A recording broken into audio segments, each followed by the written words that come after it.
Well, again, everybody, welcome and thank you for joining us this morning. My name is Tim Parker, and I'm the President and CEO of the Community Foundation of North Central Wisconsin. And we're proud to host this Donors Forum as a way of introducing some exciting projects that will help make this a brighter community. So the meeting format today, we're going to have 3 presenters, and every organization gets 20 minutes. So they're going to take about 15 minutes to present and then 5 minutes for questions and answers.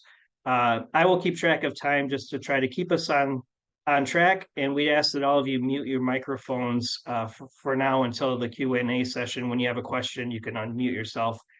And let's see what else as far as housekeeping goes.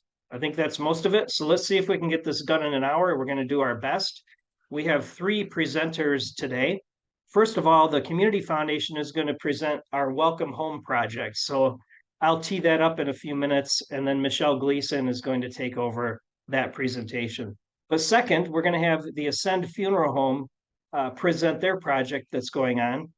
And it's a pretty exciting nonprofit funeral home business, which is a new concept for our area.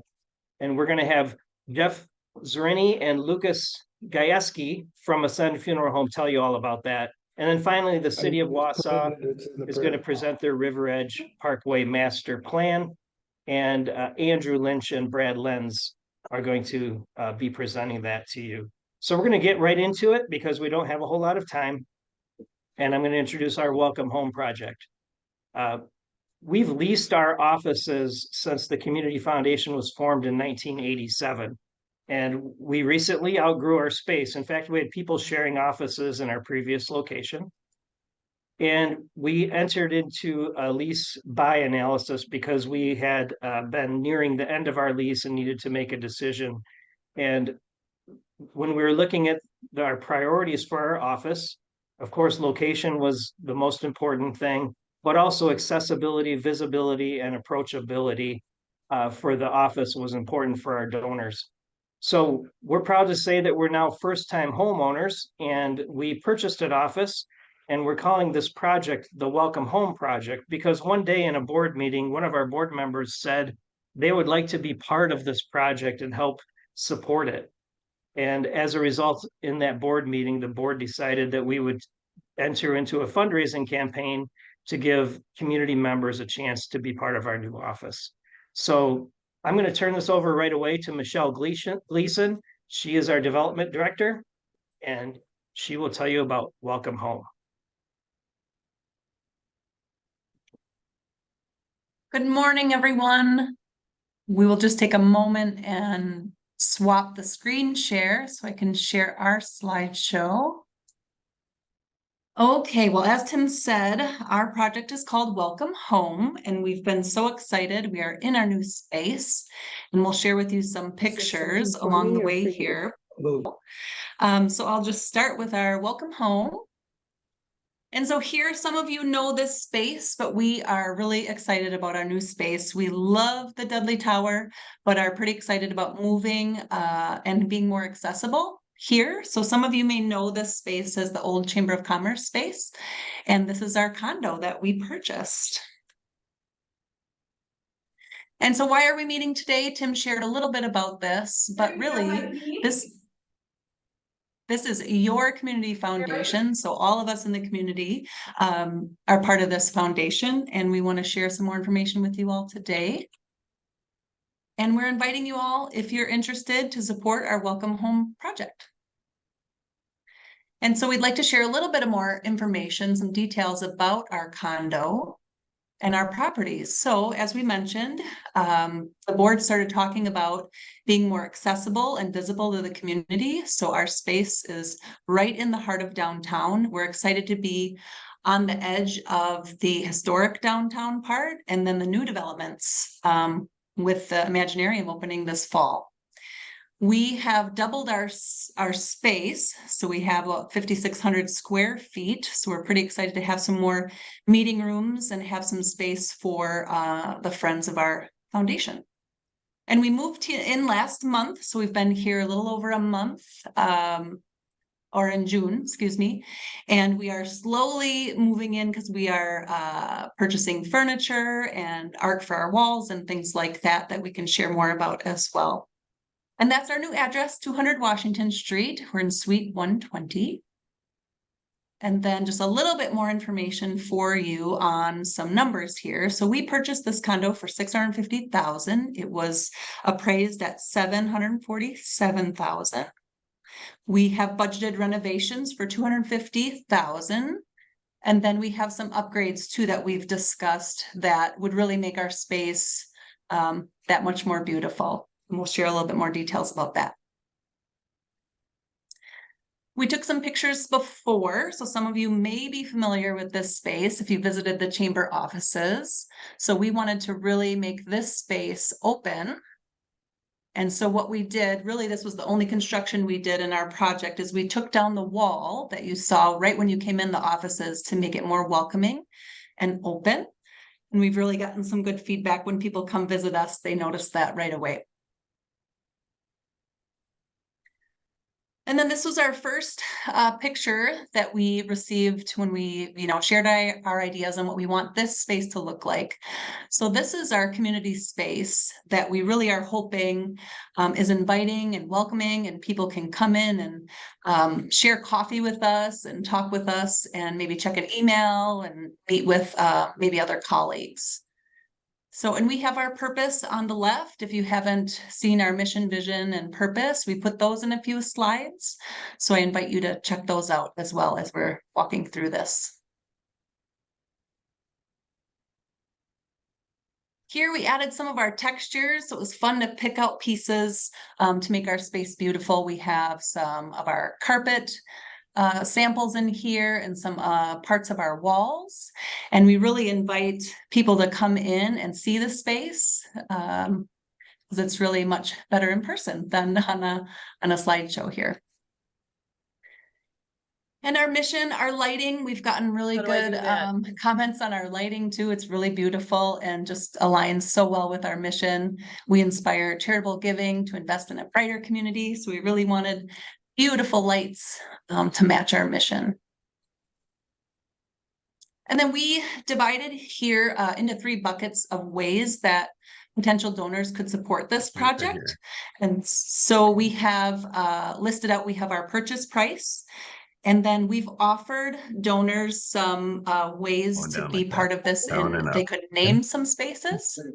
So we've offered, we have several different rooms in our area that donors can choose from and pick some naming for those spaces. We are talking about a donor wall recognition as well. So we're just starting those conversations on what that's going to look like. So we want to recognize the gifts that are given to us for this project as well. Gary Friel's the son. So here is another slide that just shows some kind of a deeper dive into our numbers and offering donors some different options if they're interested. So we have some of the numbers here in blue, you'll see, and those are already spoken for. So we've shared this presentation with some of our key donors and board members, and now are working on more broadly sharing this with potential donors. So, but you'll see in blue, some of our space is going to be named by some of our donors. We're really excited about that. But we still have some things on the table too. So we're hoping some donors are interested in some of these options that we have left. And this is what we're considering for a donor wall. This will be exciting. It may change a little bit, but we've started getting some quotes on this, and we really want this wall to be special and recognize our important donors with this project. And so we're asking you if you'd like to be part of this project today. I think Tim is putting in the chat the options to give, a QR code we've created for this fund. And although, in this presentation, there's some large numbers, all gifts are special to us. And but we will put the recognition for 1,000 or more on our donor wall. And we really encourage you all to come in and take a tour, come see our space. We love when people come in and visit. We've already gotten more foot traffic, which we're excited about. And we'd love to have you come and check out our space. And I really just want to thank you all for your time and allowing us to share our Welcome Home project that we're really excited about. And now I think there's some time for some questions.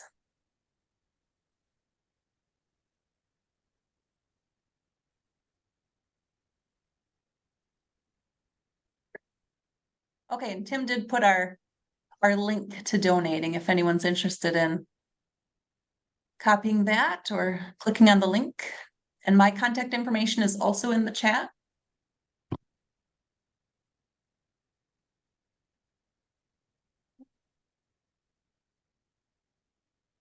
Right. You must have done a great presentation. It didn't create questions. You answered them all ahead of time, I think, Michelle. And if So anyone thank has any you. questions after the presentation, feel free to reach out via email to Tim or myself. Great.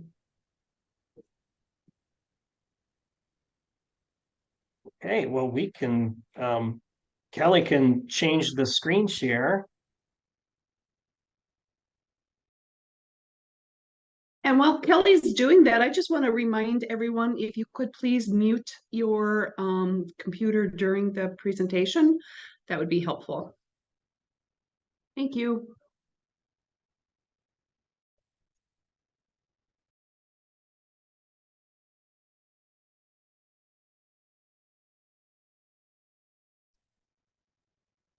And now I think we get to hear from Jeff and Lucas next with their presentation.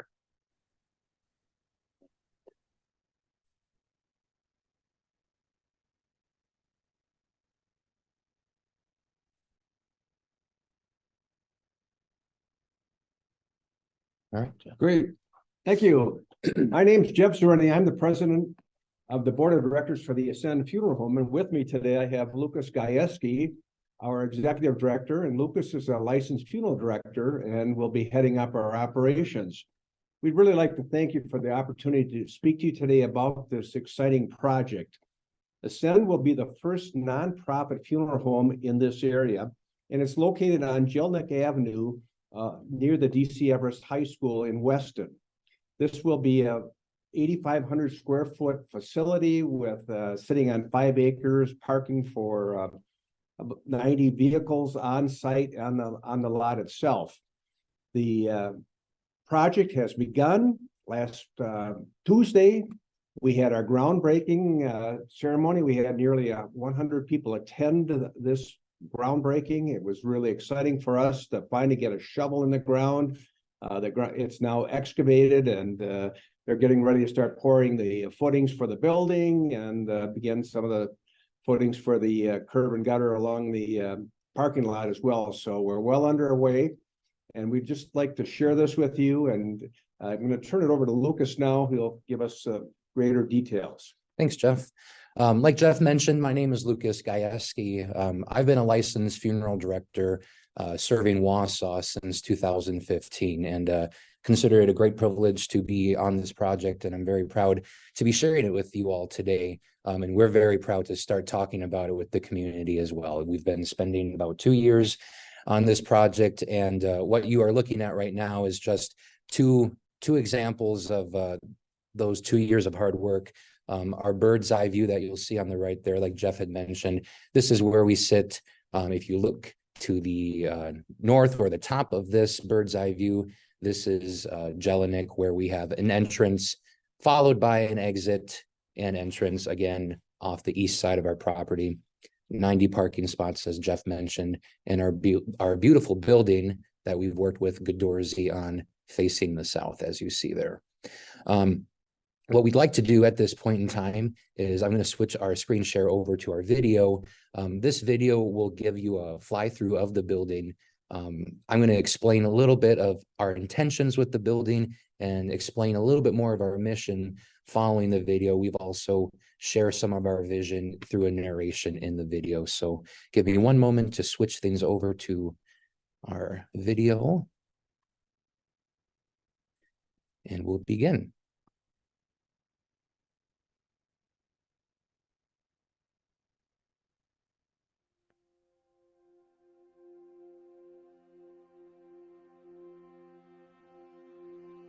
In the heart of the village of Weston lies Ascend Funeral Home and Cremation Care, a nonprofit funeral home featuring an 8,000 square foot state-of-the-art building intentionally designed for reflection and tailored for tranquility.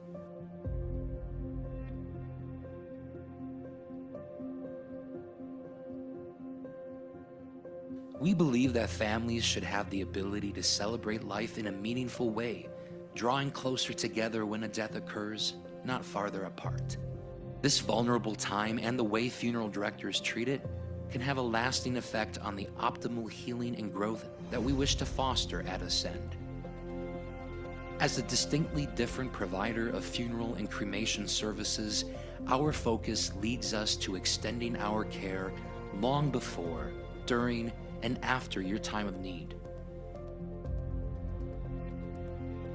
While we cannot prevent the journey of grief, we promise to be a partner to our families that are walking through it and earn our place as a positive chapter of their story.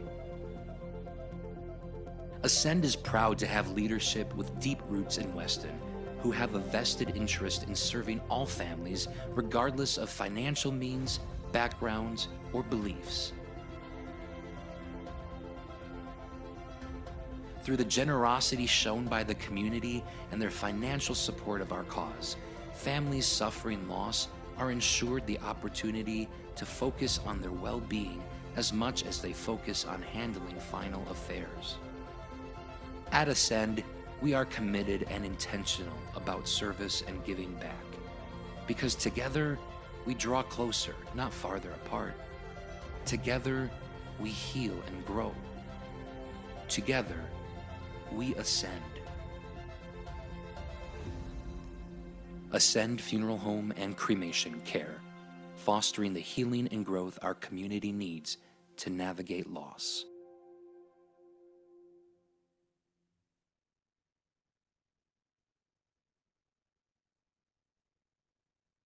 All right.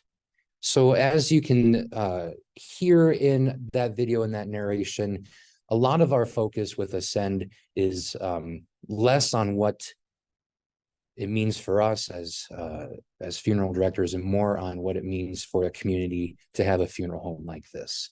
And so therefore, our mission statement, fostering the healing and growth our community needs to navigate loss, that indicates our goal. The goal of ours is to meet the needs of families that are not being currently met in the area. Like I mentioned, I've been a funeral director here since 2015.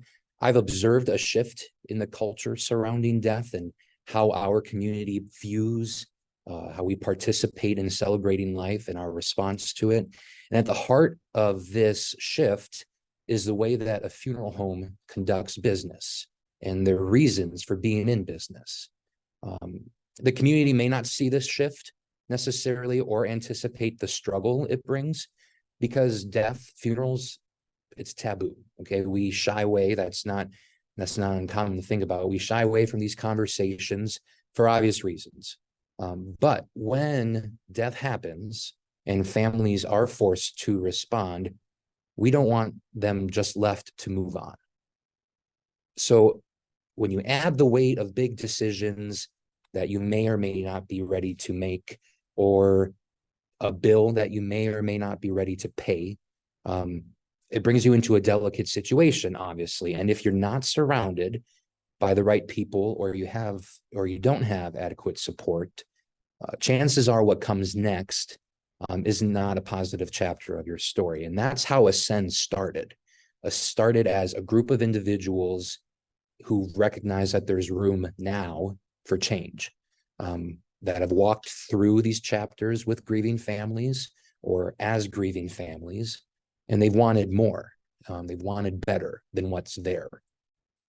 So it begged the question, which is now our goal: what if there was a funeral home that was designed to anticipate the needs not being met for our families long before it becomes a reality to face them?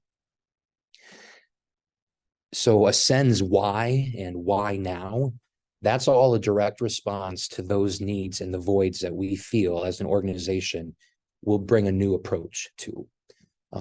First things first, an environment of healing. You saw the video, the walkthrough that Gadorzy shared with us. That is available on our website. So we'll have our website information at the end of this presentation. So you can look through that a little bit more and learn more.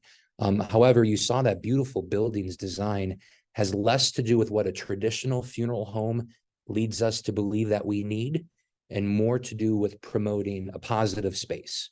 That positive space where you feel changed after leaving, whether you are a guest at a funeral or visitation, or whether you're the bereaved family being served. For instance, you were shown what is typically called an arrangement room. However, that's our family room. So whether you are a kitchen table family, you'll sit at the kitchen table in there. If you're a living room family, we'll be sitting down on couches. We're not encouraging families to make sales-driven decisions being surrounded by merchandise at a conference table, because that does not promote conscious decisions. It's a vulnerable time, like we've discussed in the video. And again, the way the funeral directors treat this really has a lasting effect. So that starts with the environment. Our chapel is very warm, as you noticed, with glowing natural light coming through these gorgeous windows that will be made right here in Wausau through Colby and Colby. And their generosity already in kind support of our project has been greatly appreciated. But that's one of the most important rooms of a funeral home, is that chapel, that space where you're preparing to say your final goodbyes. So we intentionally laid that room out for families not to feel cold or stuffy. It's the antithesis of that, actually. It's to be personalized in there. And I think that we'll be very much looking forward to hearing the community's response to being in that room once it's finished. And then lastly, in that environment will include state-of-the-art equipment for funeral directors to do their best work, which I think elevates the standard to which funeral homes in our area or in the industry would be held to in taking care of your most prized possession. We move forward on another void that we want to fill, being the focus on the well-being of our community. We call back to our mission, fostering healing and growth. That includes the mental and emotional toll that a financial burden has on a family. So funeral homes should be the first to understand that grieving families go through a lot mentally and emotionally. And so whether they have the immediate financial means to pay for a funeral or not, that's what we're looking forward to helping with. And we'll be able to answer some questions at the end of the presentation on exactly what a nonprofit funeral home will be doing to take care of these families in financial struggles. Moving forward, I think I look to the roots of our leadership in this community. Every single one of our board of directors, from Jeff all the way down to our treasurer and other directors, they're right here in the area. You know them. I've been a lifelong resident of the area. You know us. And I think it's important for that level of trust, mutually beneficial for the staff, the leadership of the funeral home, to show their care and have the community have that earned by local individuals. Lastly, viewing death and funerals as outreach, our mindset at Ascend is altruism. We know that this is a pivotal time in someone's life. It's not a neutral event. We grow closer together or we draw farther apart at this stage when we go through death. We choose not to ignore this at Ascend. So every family we serve is a chance for us to make a difference, and we welcome a lot of community support in doing that. Ascend will be a funeral home, as we stated in the video, regardless of financial means, backgrounds, or beliefs. So that gets us to what does this cost us? The project's a $4.8 million undertaking. We've secured financing for $3.5 million, which leaves us in a capital campaign mode right now, raising $1.3 million. If we're successful in raising above that, we'll help write down the debt. So we will have a donor wall as part of our entrance. As you walk in, our donors, any contributions in excess of $1,500 will be recognized on the wall. And like I say, we've just begun our capital campaign. And we're looking forward for support throughout the community. So that leaves us to recap our lasting impact. Partnering with Ascend means that you not only share our vision, but you now have an active role in the important work of changing lives. So imagine if your family went through a more positive grief journey when you lost your parent, your sibling, your child. Imagine how better off our community would be if shown some grace and understanding when faced with loss, knowing that their first interaction will be with someone intending to alleviate that burden and those barriers as best as they can. And imagine if drawing closer together as a community was what mattered most. If our relationships improved because you had a hand in ensuring that there's first time to grieve and then time to think about how to handle everything that comes forward. And imagine if you were one of the partners that we at Ascend proudly share as a reason we are able to make a difference in the community. So as we say there on our last slide, an investment in Ascend, invest in the well-being of our community when it matters most. And we invite you to do so. We leave you here with just some contact information about our board of directors, who we are, and then also how you can reach me to discuss what it means to be a partner with Ascend and to learn a little bit more. We love to sit down and have that conversation. We can take questions. Got a couple minutes. If anyone has any questions.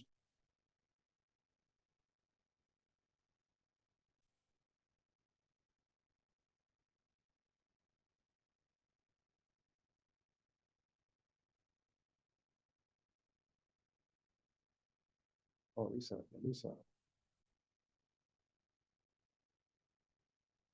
Hi, this is Lisa Dodson. I am just curious how prevalent this model is around the country. You said there aren't many in our area or any in our area. Is this a new trend or something that's kind of been around for a long time and we're just getting here? Or just a little more information on the background would be helpful. Sure. It is a very new trend, of course, not in the area, but when we started this, looking into the feasibility or sustainability of it, we could not find a model to go off of. So we are starting from scratch. However, I take a look at who we have working on it as far as board of directors level and who've been a part of writing this business plan and looking at the structure of the operating budget, along with my experience as a funeral director, knowing what to expect financially from families and those rubrics surrounding funeral homes.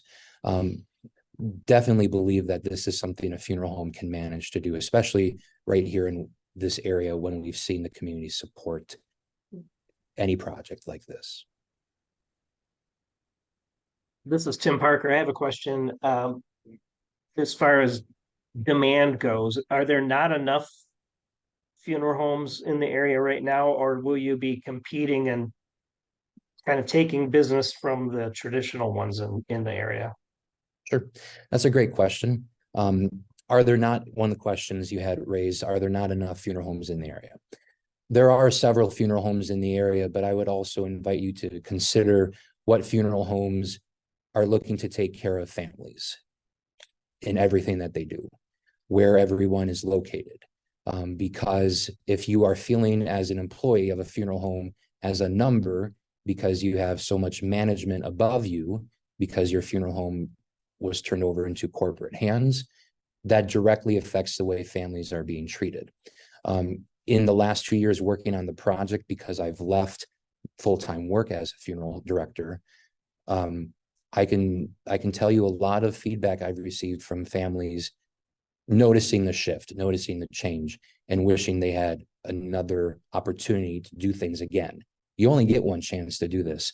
So with Ascend in the mix of funeral homes, it gives families another choice instead of being almost forced to have a funeral home that may not be the best fit for them. So it's a different model. Competition-wise, if you use that term, we promote ourselves, and all funeral directors. We think the world of all funeral homes, However, we want to make sure that families definitely understand what voids are trying to be filled through Ascend. Great, cool. Lucas and Jeff, this is Jeff Stubbe. The $3.5 million of debt, so Ascend Funeral Home is going to have to service that debt. How do you project the revenues for covering that when you're gonna, your clientele is gonna be made up of people from all different types of, I guess, payment capabilities? Sure. How did you handle that? So we definitely made sure that we studied death rate and the trends that we have in the area of Marathon County. And to no one's surprise, we do know that death rates will continue to rise probably within next 5 to 10, 15 years with a large population of baby boomers. That is definitely something that goes without saying. However, I think that when we take a look at what we expect for a call volume in the area, it definitely fits with what we expect our expenses to be and to take care of that debt service. And the other issue is we were fortunate in seeking financing. We did receive an interest-only 30-month loan to start us out. So we'll be just paying interest initially. Okay, thank you. Thank you. Jeff and Lucas, this is Jean Tehan. Good morning. Thank you for your presentation. Perhaps I missed it. Would you please clarify for all of us the grounds for the application to the IRS for the 501c3 status? Those are hard to get. How specifically were you able to secure a 501c3 status for your organization? I'd like to tell you that we have that. The application has been made several months ago, and we don't have that. But from a giving purposes, Ascend will be the landlord for this. Will be Mount Olive Lutheran Church, so we're under their umbrella. So giving charitable gifts to Mount Olive on behalf of Ascend is tax deductible. Okay, and Plan B. If it takes longer than expected, or perhaps does not come through, I certainly wish you luck. But do you have a plan B? We don't. We're relying on Okay. using the existing from Mount Olive. Okay. Thanks, Jeff and Lucas. Thanks, Jean.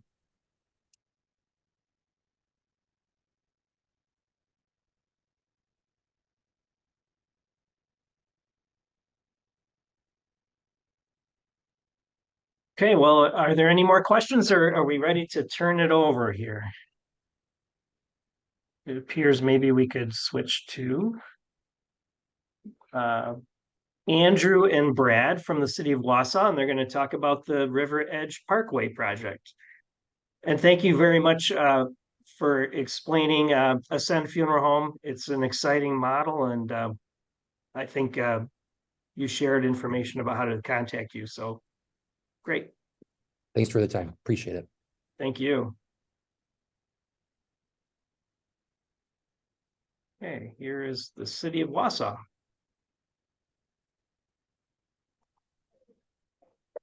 Well, thank you. Hello, everyone, and glad to be here sharing this project with you. My name is Andrew Lynch. I'm Assistant City Planner for the city of Wausau.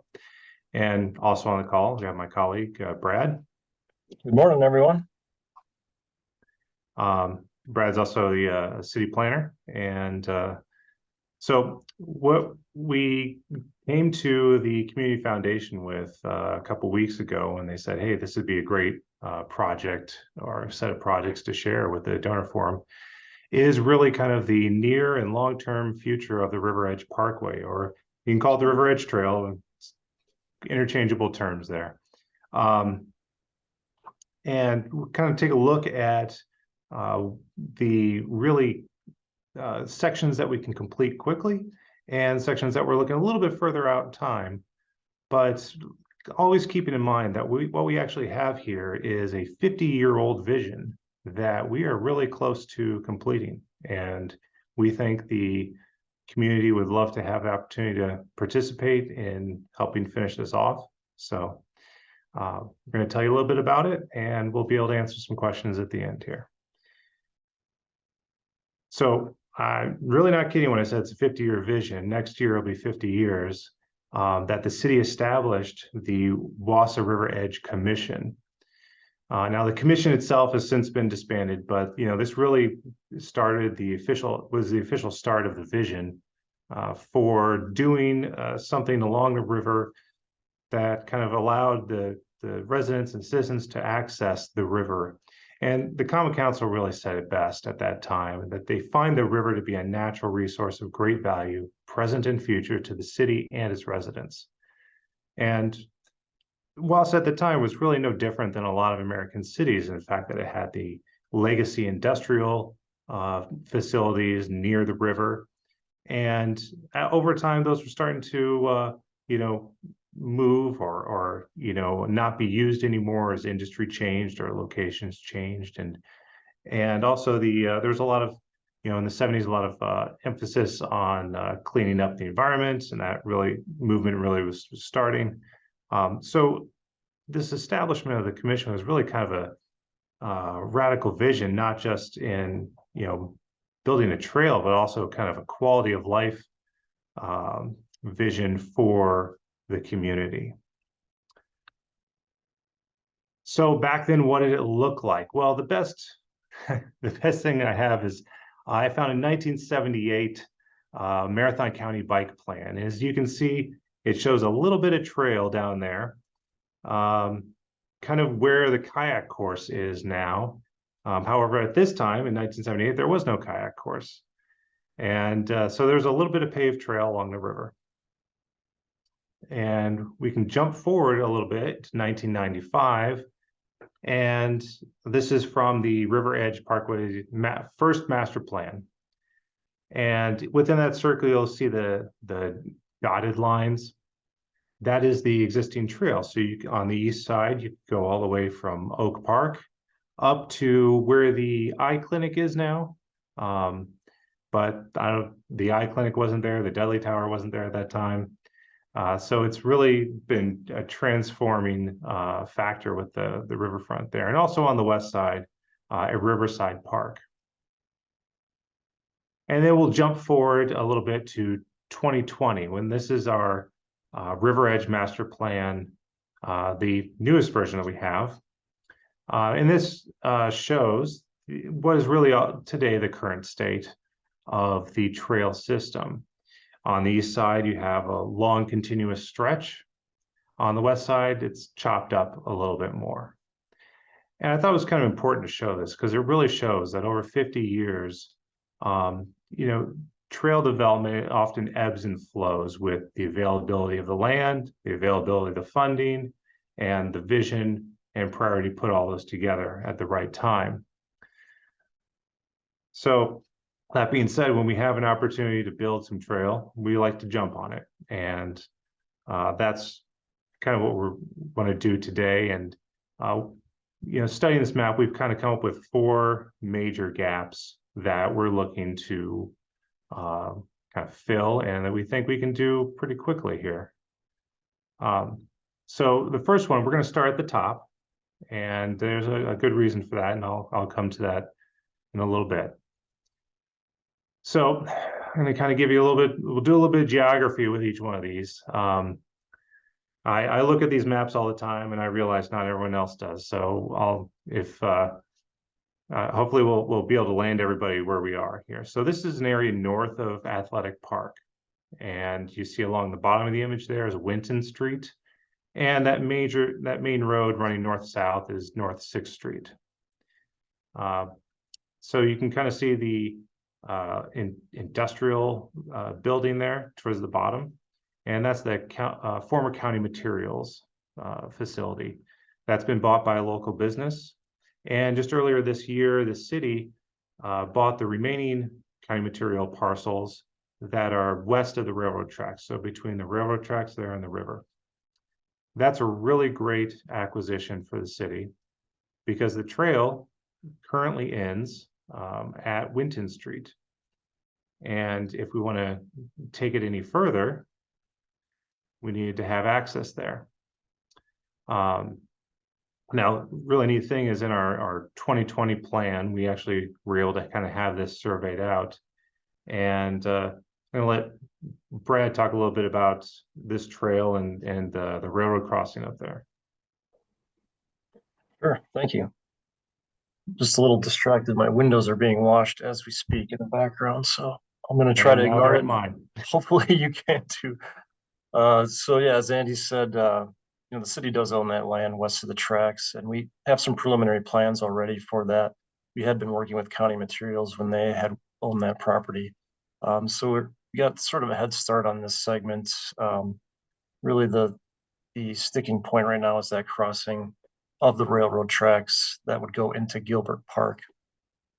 The previous railroad owners we had worked with, they actually sold the tracks to a new company named Watco, and we have met with them actually a couple of weeks ago. We met with them on site and looked at the crossing, and they've actually been very supportive of it. We would look to close an existing crossing. If you look down towards the bottom of the screen, there's a kind of a dirt crossing right in the middle by the County Materials plant. Yep, we would close that one just because it's not really useful to the public. The new owner doesn't want it, and the railroad doesn't want it either. So it's pretty much a no-brainer that would be closed. And when we do that, hopefully we can get that new crossing at the north end. But it is a process that we're going through right now with the Office of Commissioner of Railroads. But it is in process, and it looks promising. It's just going to take a few months for that to go through. But it really, adds an important element to the trail. It's going to extend it up to a park, to Gilbert Park. There is a sidewalk there now already that we would connect to. And we could terminate it at the boat landing or extend it even further through the park and just, make a more of a natural trailhead on the north end of the trail where there really isn't one now. It's just kind of on Winton Street, there's some gravel parking, and it's not very nice, and people don't really know it's there other than some local folks. So we want to improve that. And again, this is nice because it extends the trail. I think it's almost a mile, like 3/4 of a mile up to the north, and gets us closer to Sylvan Hill Park. Lots of benefits of extending it to the north. Yeah, and this would really represent the northern end on the east side of the River Edge Trail. When this is complete, you could go all the way on the north side from Gilbert Park all the way down to Oak Park on the south end. That's about 3 miles of continuous trail with only one road crossing, and that's pretty nice. We're really excited about this project. So moving on, we have section C next, and that's over on the west side of the river. Just a little orientation on the bottom there, you see Bridge Street, and this large facility just north of that is the graphic packaging, and above that is another industrial property. So we've been working with graphic packaging. They've been really great partners in this, actually, to secure an easement on their property to build a trail in the future. And right now, we've done our part, and they've looked at it and kind of agree with it, but it's in their legal department's hands. So we're fingers crossed on that, and it's we should hear about it probably in a few months. And then in this property, the city is also in discussions to either purchase or acquire an easement on that as well. And kind of what that bit of trail would look like is it would extend from Bridge Street all the way up to the existing trail, which comes from Schofield Park and wraps around the Marathon Electric facility. And, that would really create a nice connection. There's already a trail underneath the Bridge Street Bridge, so it would allow people to access the culvers and the pick and save, and provide a really nice section of trail right there. This is a little bit further out, again, having to acquire the land or the easements. And when I mean further out, we're probably talking maybe 27, maybe as far as 2030, but trying to get it done a little bit sooner than that. But again, once we have the ability to be on there, then we can really start locking in a date on that. The next section is section B here. And so a little bit of orientation. On the bottom there, you have a parking lot, and that's the East Bay parking lot. We have North First Avenue. And this section we've been calling MBX South.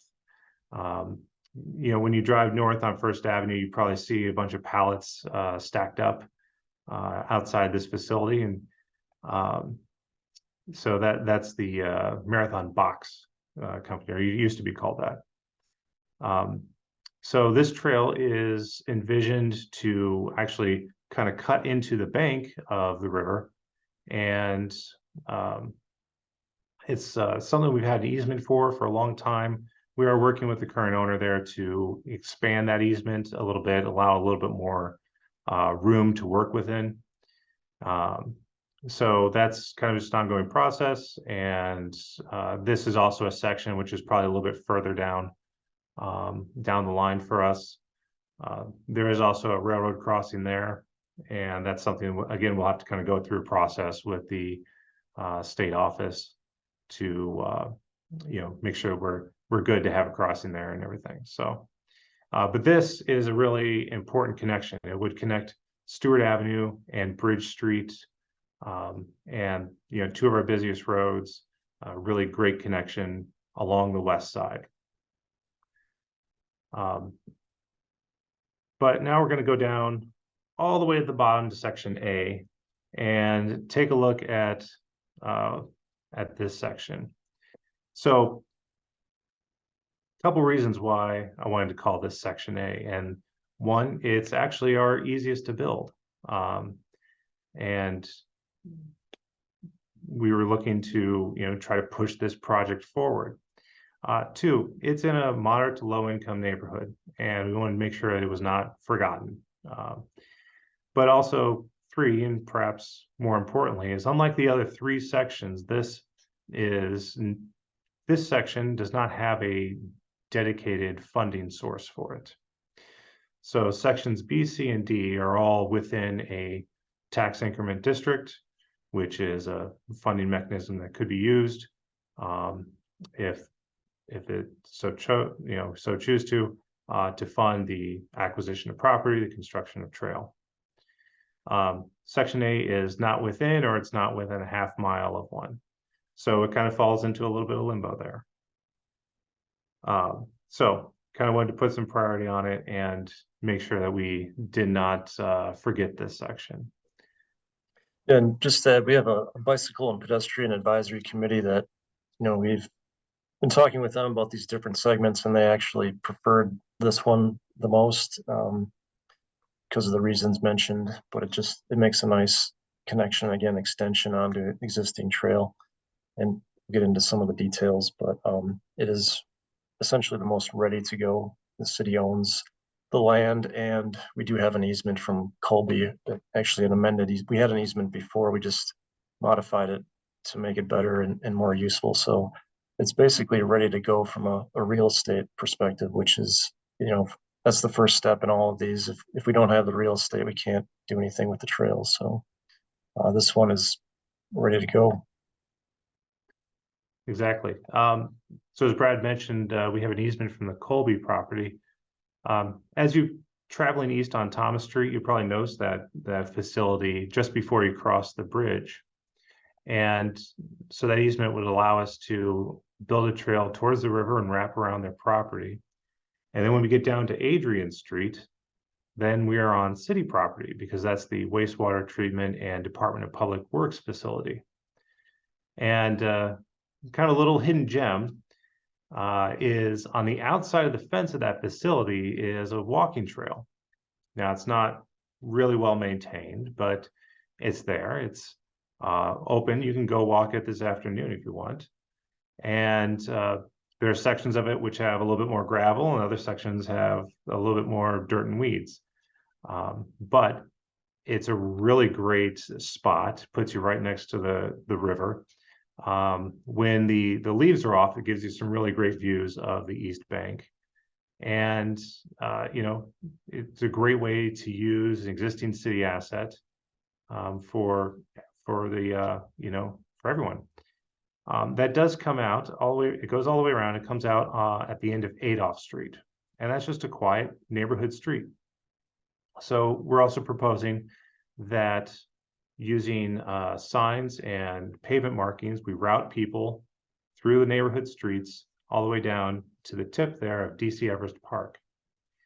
I don't know if you've been to DC Everest Park lately, but it's actually really lovely down there. Some beautiful vistas, and it really makes a great destination. This is, like Brad said, it's one of our easiest to build, most cost effective given the length that it adds, and you know, can provide a really great asset for the neighborhood, for the trail system, and for the community as a whole. But again, we run into that issue if it doesn't have a dedicated funding source. I did take this to our city's capital improvements process.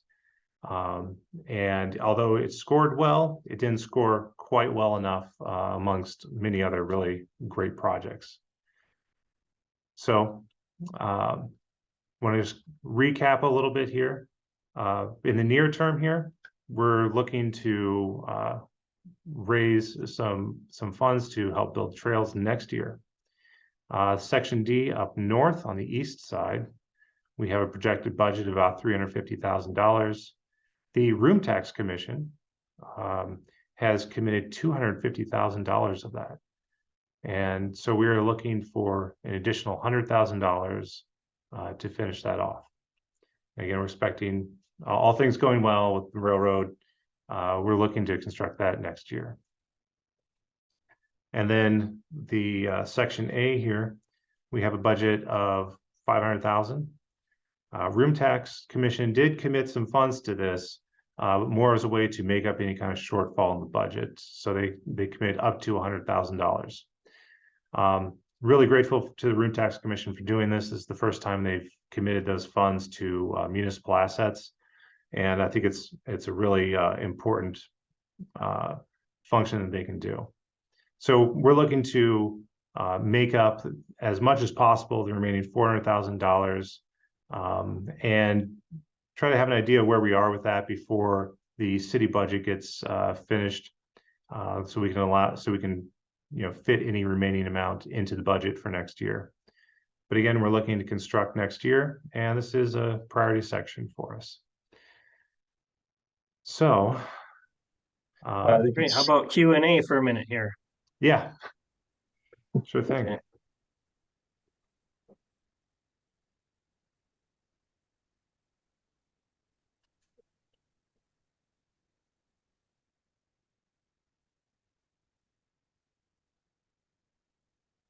Wow. People are quiet today. Did I do such a good job? Well, I think everybody answered all the questions proactively. That's it. So, yeah, I know I'm excited for this because I've tried to walk some of these areas with the dog, you know, not being from here, just trying to find where I can follow the water, and it'll be nice to have some of these gaps filled in with trail. I agree. And just one more point is next year being the 50-year anniversary of kind of this vision beginning, I think it'd be a great time to have a community-wide celebration, either at a groundbreaking or a ribbon cutting or both. And, you know, it's a great way to bring the community together around something that's really exciting that everybody can use. Yeah, that sounds great. Good. One last chance for any more questions, anybody? Okay. three really exciting presentations today that I think all help make our community brighter. And so thank you for everybody for presenting today.